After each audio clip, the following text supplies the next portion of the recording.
I mean, every woman, it is imagined, holds the honor of the men in her lives for ransom and is liable to tarnish it with a glance or destroy it outright through sexual indiscretion.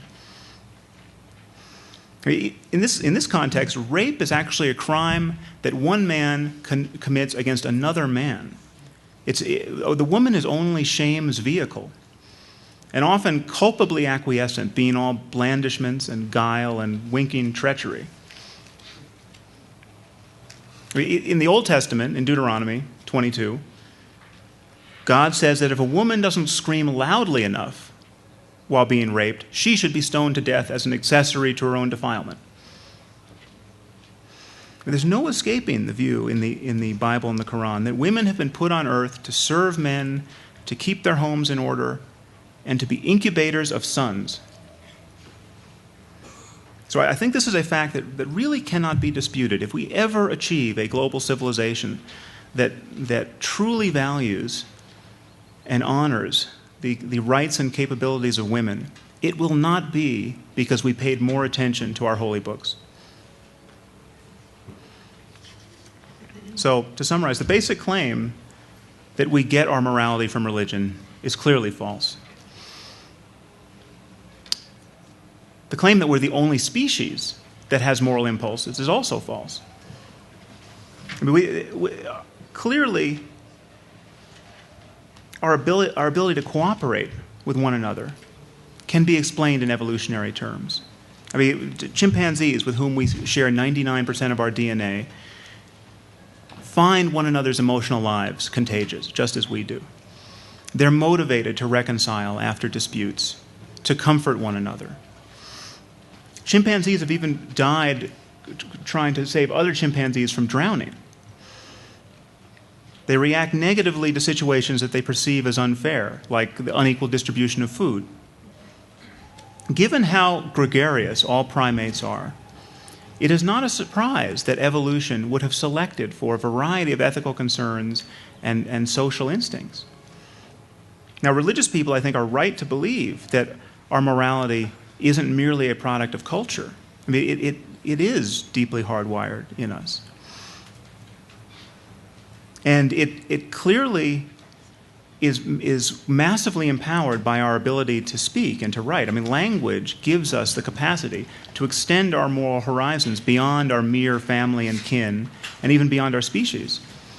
But it's also, it should be pointed out, that language also empowers our hatred and stupidity to a remarkable degree. And we are the only species, to my knowledge, that can forsake life-saving medical research, demonize homosexuals, or fly planes into buildings because of what we tell one another about God. The basic fact is, on this point of morality, is that we decide what is good in our good books. I mean, we come to the Bible and we see that it says in Leviticus, if a woman is not a virgin on her wedding night, you're supposed to stone her to death on her father's doorstep. We choose to reject this pearl of ancient wisdom. And then we choose to emphasize something like the golden rule. So that the guarantor of our morality is in our brains, not in our books.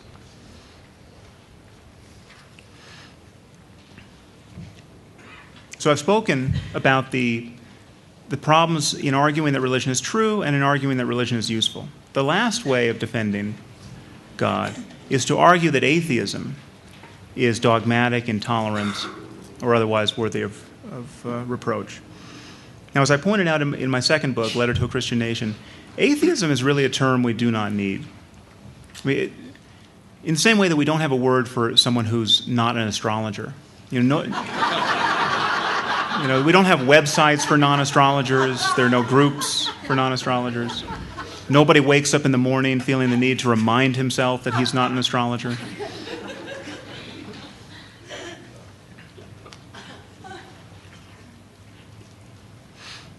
I mean, the irony is that atheism is completely without content. It is not a philosophical position. And all religious people are atheists with respect to everyone else's religion. I mean, we're all atheists with respect to the thousands of dead gods who lie in that mass grave we call mythology. I mean, think of Thor and Isis and Zeus. These were once gods in good standing among our ancestors. everyone now rejects them. Well, actually not everyone. I occasionally get hate mail from people who do believe in Zeus, but that's another story. But more importantly, every Christian rejects the claims of Islam, just as I do. Muslims claim that they have the perfect word of the creator of the universe. Why do they believe this? Because it says so in the book. Sorry, not good enough. So this term atheism really is misleading. We're talking about specific truth claims and their evidence, or lack thereof.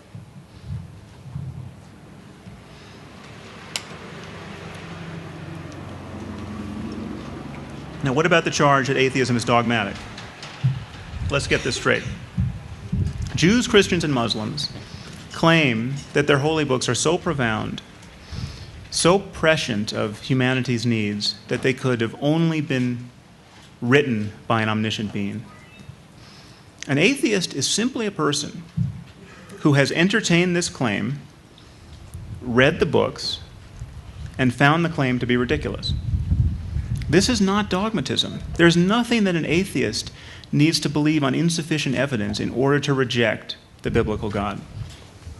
What dogma have we all embraced to not take Apollo and Zeus into account as we go about our day?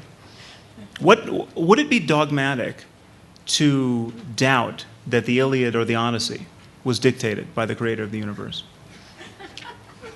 The atheist is simply saying, as Carl Sagan did, that extraordinary claims require extraordinary evidence. If ever there were an antidote to dogmatism, this is it. There's a related claim that atheists and scientists generally are arrogant. Now, this is rather ironic. The truth is that when scientists don't know something, like why the universe came into being or how the first self-replicating molecules formed on Earth, they tend to admit it. Pretending to know things you do not know is a profound liability in science. You get punished for this rather quickly. But pretending to know things you do not know is the lifeblood of faith-based religion. This is really one of the profound ironies of religious discourse, in the frequency with which you can hear religious people praise themselves for their humility while tacitly claiming to know things about cosmology and physics and chemistry and paleontology that no scientist knows. Any person who dignifies Genesis as an account of creation, or even as informative, is essentially saying to someone like Stephen Hawking, Stephen, you're a smart guy, and I see you got a lot of equations over there, but you don't know enough about cosmology. It says here that God did this in 6 days and then rested on the seventh, and I don't see how you've really grappled with the nuances of the biblical account. This would be amusing if it were not having such a disastrous effect upon our public policy. It is impeding medical research and the teaching of science in this country. 30% of biology teachers in the United States at the high school level don't even mention evolution because of the hassle occasioned by the religious hysteria that it provokes in their students and their students' parents. You all remember the recent presidential debate where 3 Republican candidates for the presidency solemnly raised their hands to testify that they don't believe in evolution. And there was no follow-up question. This is embarrassing. And it seems like every few months the opinion page of the New York Times publishes another defense of this kind of ignorance.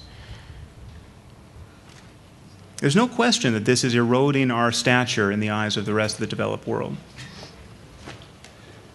It's not arrogant or dogmatic to point this out. It seems to me that our intellectual honesty lives or dies in this trench.